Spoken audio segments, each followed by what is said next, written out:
Olá, pessoal, tudo bem com vocês? Na aula de hoje, nós iremos ver propriamente como é que se calculam limites, né? Inicialmente, nós vamos ver as propriedades operatórias dos limites, e aí, a partir dessa aula, nós vamos poder calcular os limites das funções elementares mais simples, de uma maneira geral, né? Então, propriedades operatórias de limites. Sejam f e g funções tais que limite de f de x com x tendendo a A e limite de g de x com x tendendo a A existem. Então, o limite de f de x mais g de x é igual ao limite de f de x mais o limite de g de x. O limite da soma de funções é igual à soma dos limites dessas funções. O limite do produto entre funções é igual ao produto dos limites dessas funções. O limite do quociente de funções é igual ao quociente entre limites dessas funções, desde que o denominador, obviamente, seja diferente de zero. E o limite da função f vezes uma constante é igual ao limite de f vezes essa constante. Basicamente, você pode alterar a ordem entre os operadores soma, subtração, multiplicação e limite. Ou seja, você pode primeiro somar as funções ou primeiro somar os limites e depois primeiro calcular os limites e somar as funções. Vamos aqui a uma rápida demonstração. Eu vou demonstrar para vocês, né, a questão do limite da soma, né? Então, obviamente, a gente sabe que os limites de f e de g existem, né? Então, nós vamos considerar que o limite de f de x com x tendendo a A vale um número L1 e que o limite de g de x com x tendendo a A vale L2. E eu vou mostrar que o limite de f mais g de x vai ser L1 mais L2. Vamos ter que demonstrar isso pela definição, né? Então, vamos lá, né? Se eu for escrever a definição dos dois limites, eu posso escrever que x menos a é menor que delta, se somente se, para o primeiro limite, f de x menos L1 em módulo for menor que epsilon, e no segundo limite, g de x menos L2 menor que o epsilon 2. Como a tendência é igual, eu posso associar as duas, né, à mesma desigualdade. E aí, onde é que eu quero chegar? Para eu mostrar que limite de f mais g é L1 mais L2, eu tenho que provar a correspondência biunívoca entre x menos a menor que delta e a função, que é f de x menos g de x, a função, perdão, menos o limite, que é L1 mais L2, é menor que um dado epsilon. Eu tenho que partir dessas afirmações e chegar nessa. Bom, o que eu tenho aqui, se eu for observar, né? A primeira parte da dedução já tem o x menos a menor que delta, eu tenho aqui essa parte aqui, ó, né? E essa parte aqui, se eu for tentar chegar nela através do que eu tenho aqui, o mais próximo é fazer a soma, e então nós vamos fazer a soma dessas duas afirmações, certo? Então, eu vou escrever que f de x menos L1 mais o módulo de g de x menos L2 é menor que epsilon 1 mais epsilon 2. Certo? Bom, qual a diferença entre isso e isso? Esses módulos aqui eu tenho a soma de dois módulos e aqui eu tenho essa mesma soma, só que num módulo só. E aí, qual é a desigualdade que a gente tem para isso? A gente tem uma desigualdade chamada desigualdade triangular, que diz que o módulo da soma é menor ou igual à soma dos dois módulos, né?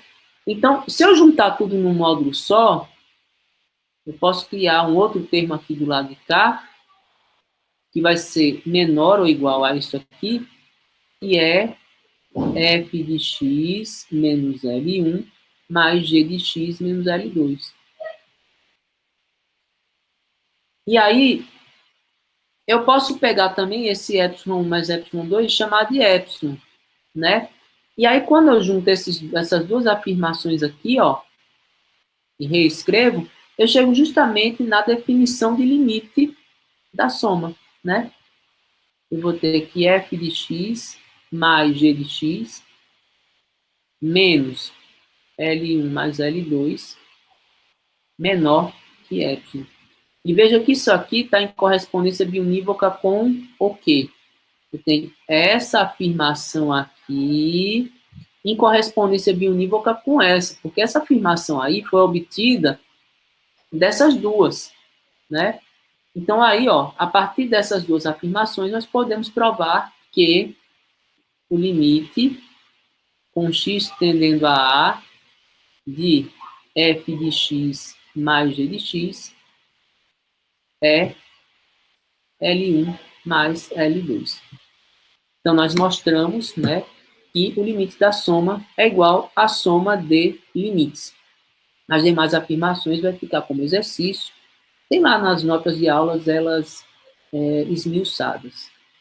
De posse dos limites, das propriedades operatórias em limites, a gente pode dizer assim, bom, se a gente souber o limite das parcelas das funções, a gente pode pegar de alguns limites simples e construir outros mais complicados.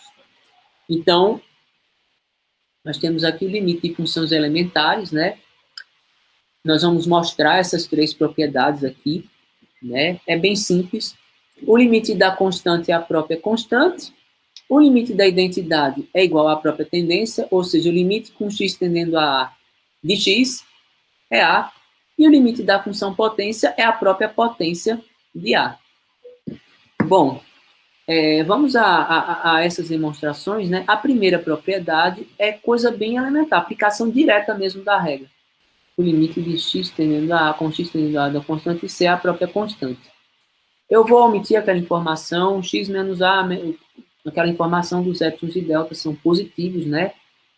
Então, considerando delta e epsilon positivos, desse limite eu tenho que x menos A é menor que delta, se somente se a função menos o limite for menor que epsilon, onde epsilon e delta são números positivos. Quanto é que vale C menos C? Vale zero. Então, você veja que independente do número positivo epsilon e delta que eu escolha, independente da constante C, x menos A menor que delta vai implicar em f de x menos o limite menor que epsilon. Que zero sempre vai ser menor que epsilon, né? Então, o limite da constante é a própria constante. O limite da função identidade também é tranquilo, né?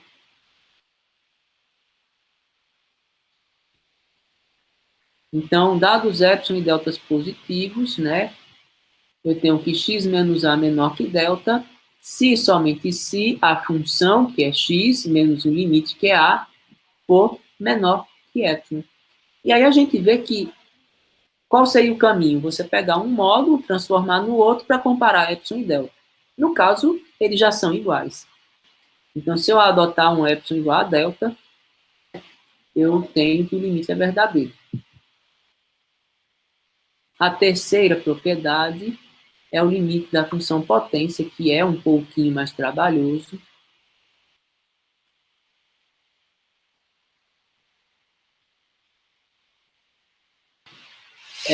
Nós vamos resolver ele, né?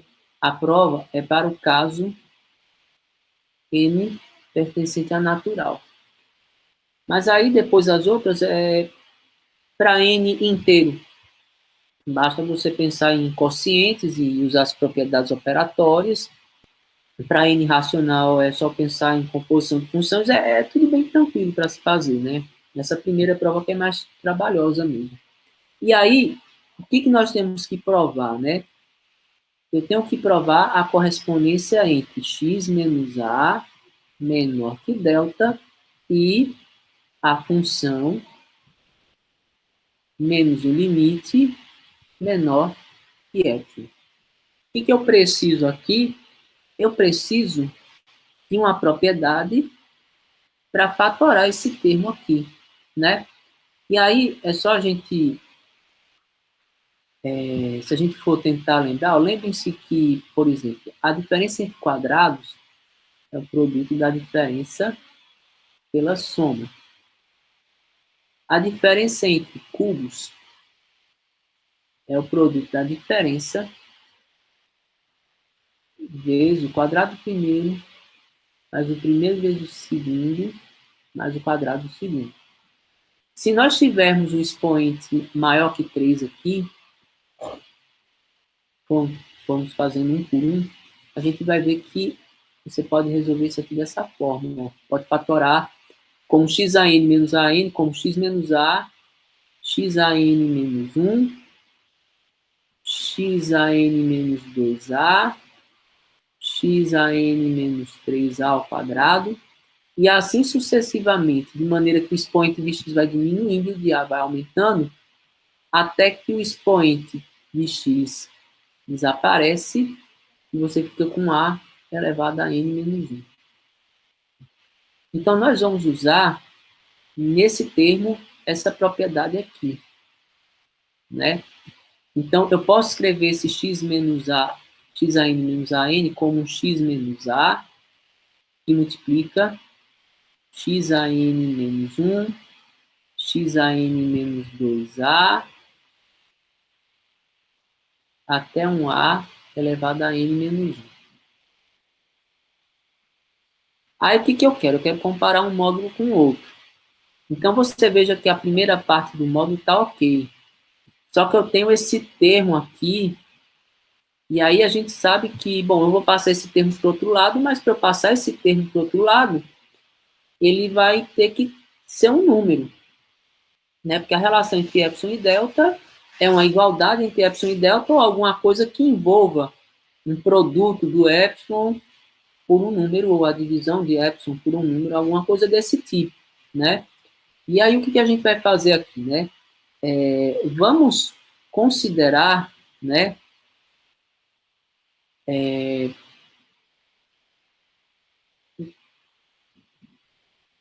Eu vou considerar aqui que x é aproximadamente a, porque quando eu faço limite com x tendendo a A, do ponto de vista matemático, a gente considera esse termo aqui como sendo qualquer número. X é qualquer número e A é qualquer número. Mas a condição de limite, x vai ter que estar próximo de A. Se nós aproximarmos x por A, esse termo aqui todinho,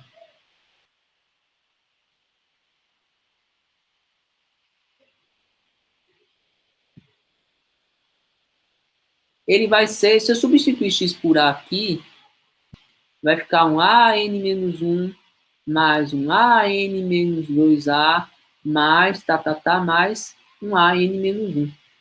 Ou seja, você vai ter uma série de termos que vão ser potências de A elevado a N menos 1.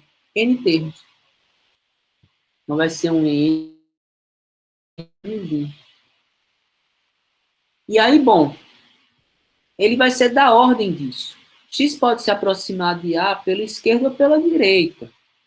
Então, ele vai ser um pouquinho maior ou um pouquinho menor do que esse NA, N menos 1. Dependendo do X, ser um pouquinho maior ou um pouquinho menor de A. Né? Mas eu sei que esse N é um número, pode ser um X ao cubo, um X a quarto, um X a quinto, então ele vai ser um número.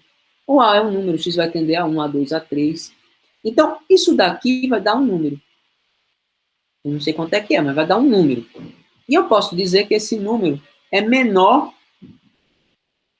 do que uma constante. Eu vou chamar de K, onde K é um número real qualquer. Qualquer não, né? Ele é positivo, porque ele é menor, ele é maior do que o módulo, né? Então ele é um número diferente do zero e positivo. Perdão, eu quero aqui uma constante que seja menor do que isso para eu poder substituir do lado de cá. que eu tenho, né? Eu tenho uma desigualdade e eu quero substituir isso aqui por uma constante que seja ou exatamente igual ao que está aqui ou menor, porque eu estou do lado menor que a desigualdade. Então, eu posso dizer que se isso aqui é uma constante positiva, existe um número positivo que é menor do que isso. E aí, o que acontece? Eu posso substituir lá, dizer que x menos a vezes o número k é menor que epsilon. Logo, x menos a é menor que epsilon sobre k. Ou seja, se nós adotarmos um delta igual a epsilon sobre k, nós temos que o limite é verdadeiro. De posse desses limites de função elementar e do teorema anterior, nós vemos claramente, né, que o limite da função polinomial e da função quociente saem de maneira natural. Seja p de x um polinômio de ordem n, né, e q de x um quociente entre dois polinômios, né? Então, para calcular o limite do polinômio, basta calcular o valor numérico do polinômio para x igual a a, e para calcular o limite da função quociente, que é um quociente entre dois polinômios, basta substituir o x por a, ou seja, calcular o valor numérico da função para x igual a a. Vamos aqui aos exemplos. Primeiramente, a gente vai demonstrar o limite do polinômio. Então, é a nossa primeira propriedade aqui.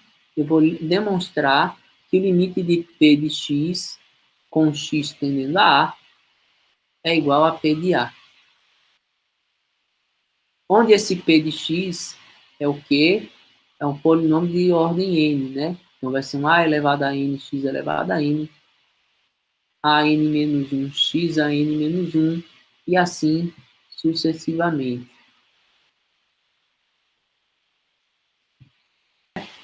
Então, vamos aplicar. É necessário aplicar epsilon e delta aqui? Não, a gente vai usar as próprias propriedades e limite que a gente calculou agora há pouco, né?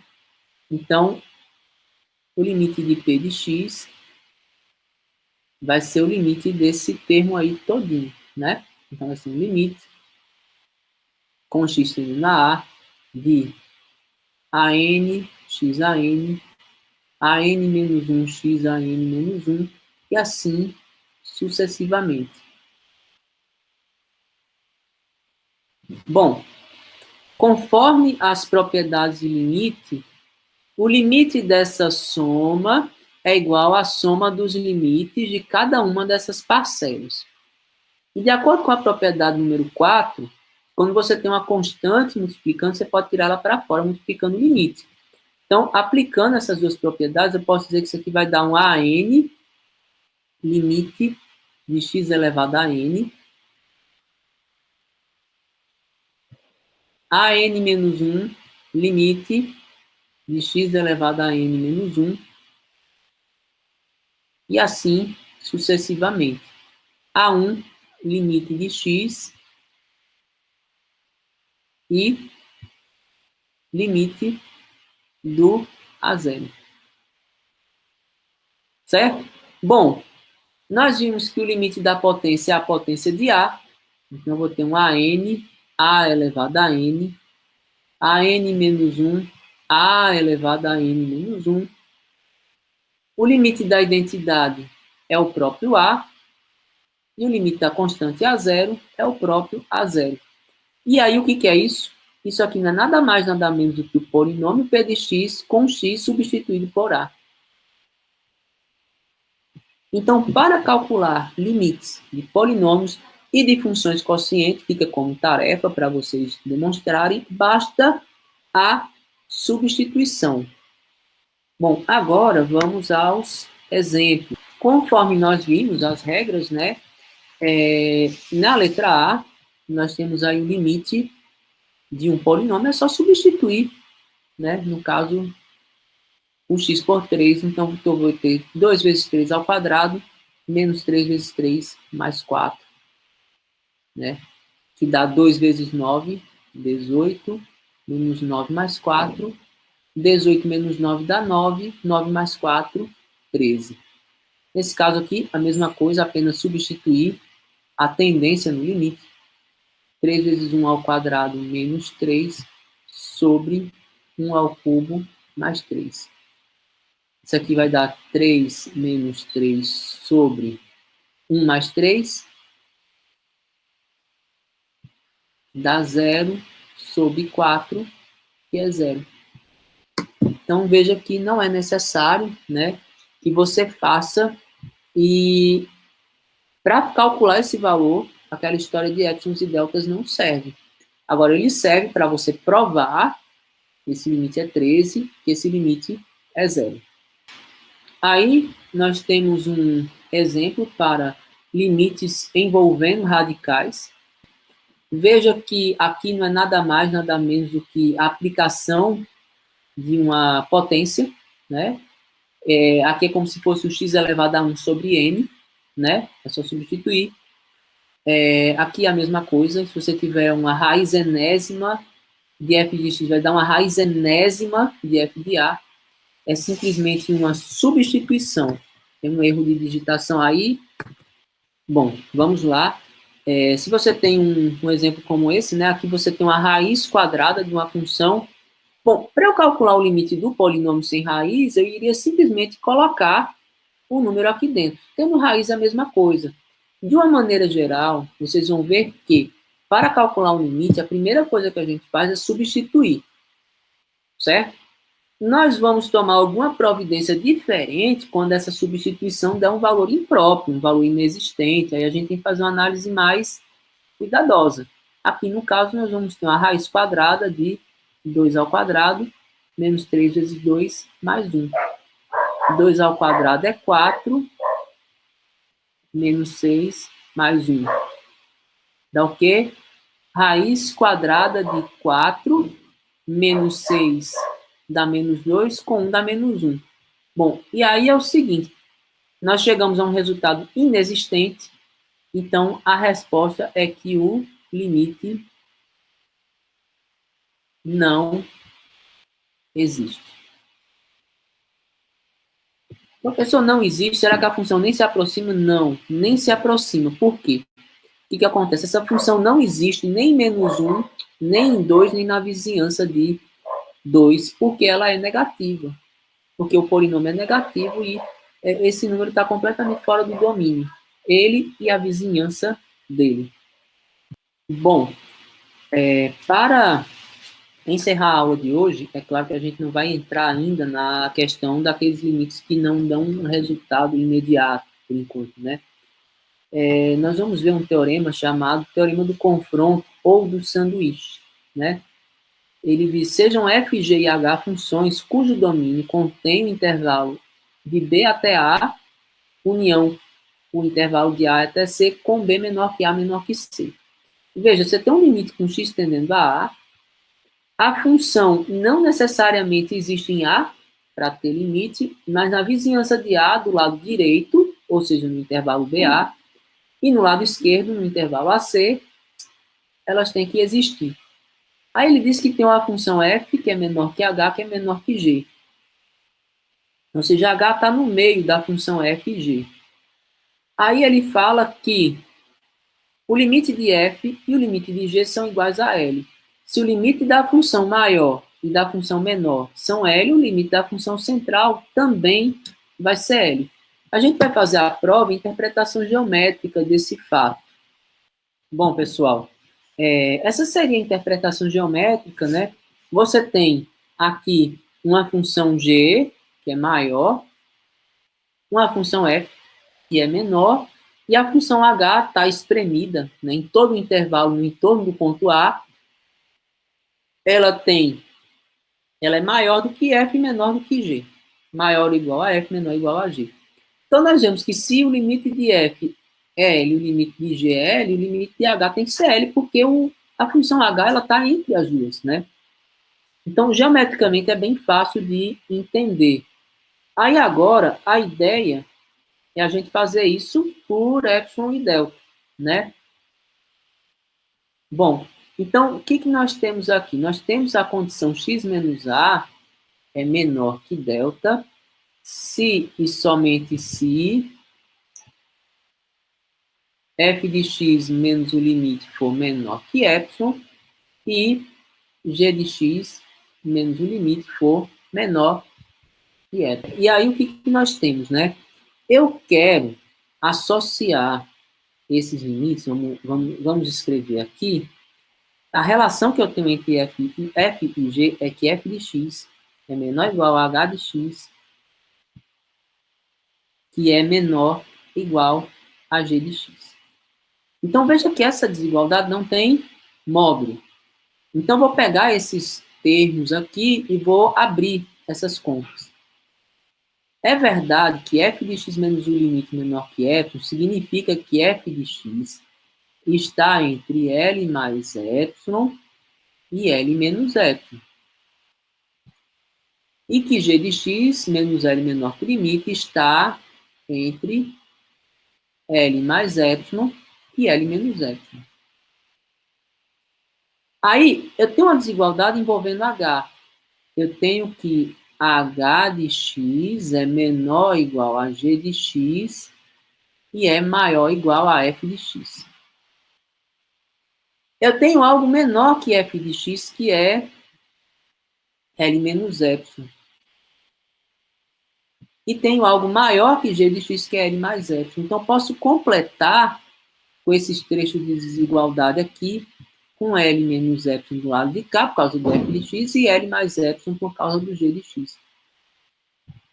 E aí, agora, se a gente olhar de maneira reduzida, aqui, né, esquecendo esse G de x, eu tenho que H de x é menor que L mais epsilon e maior que L menos epsilon, que equivale a dizer que módulo de H de x menos L menor que epsilon. Veja que isso ocorre em consonância com isso daqui. Por quê? Porque essa desigualdade foi obtida a partir de algo que estava relacionado com a correspondência biunívoca com x menos a menor que delta. E aí, feito isso, né? E aí, feito isso, eu posso escrever, então, que o limite de h de x é igual a L, com x tendendo a A, né? Vamos a um exemplo agora. Veja, a primeira coisa que eu vou fazer é assim, eu pego um limite, a primeira coisa que eu vou fazer é substituir. Eu vou ter 0 vezes seno de 1 sobre 0. Aí você diz assim, bom, seno de 1 sobre 0 não existe. Por quê? 1 sobre 0, a depender se vai ser um 0, a tendência a 0 pela direita ou a tendência a 0 pela esquerda, vai dar algo em torno de infinito. Mas qual é o seno de infinito? Não tem. Porque a função seno é o resultado que você obtém de um arco projetado no eixo y. Se você ficar rodando infinitamente aí, você vai parar em alguma coisa entre 0 e 1, mas você não sabe onde é que você vai parar. Então, esse limite não existe. Mas será que a expressão x, seno de 1 sobre x, existe? Aí, a gente pode usar o teorema do confronto. A gente sabe que o seno é uma função que está entre menos 1 e 1. Então, o seno de qualquer coisa, inclusive do 1 sobre x, vai estar entre menos 1 e 1. Se nós multiplicarmos essa desigualdade por x, nós vamos ter menos x menor ou igual a x, seno de 1 sobre x, menor ou igual a 1 por ax. Certo? Então, multipliquei essa desigualdade aqui por x, né?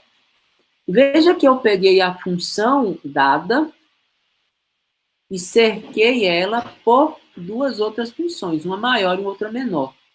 Veja que o limite dessas duas funções que eu usei para cercar vale quanto? Qual o limite de x com x tendendo a zero? É zero. Qual o limite de menos x com x tendendo a zero? é zero. Então, se eu tenho uma função entre duas outras funções, e essas funções têm limites iguais, a função do meio também terá. Então, se limite de menos x igual ao limite de x que é igual a zero, pelo teorema do confronto, o limite dado